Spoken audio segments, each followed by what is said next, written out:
Hello mga kabiyahe at mga kabiyaya. So ngayong araw na to, November 1, gagawa naman tayo ng flower arrangement.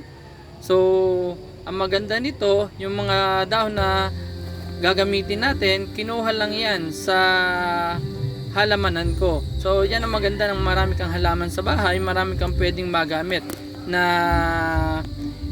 ide-decor sa ating flower arrangement.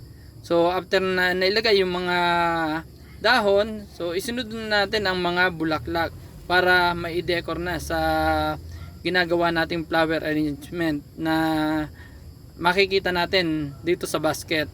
So madali lang naman gumawa, unlike last year na napakaraming namin ginawa dahil nagpa-order yung anak ko. And ngayon, ang ginawa namin para lang sa mga bibisitahin natin, mga malalapit sa puso natin. Ayan, ang flower arrangement na ginawa ni Kuya Ali mga kabiyahe.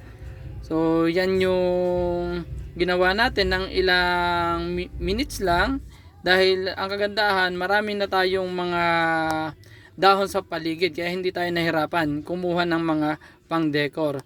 So maraming salamat muli mga kabiyahe sa inyong pagtangkilik sa biyahe ni Kuya Ali. So hindi lang tayo pang biyahe, pwede rin tayo pang flower arrangement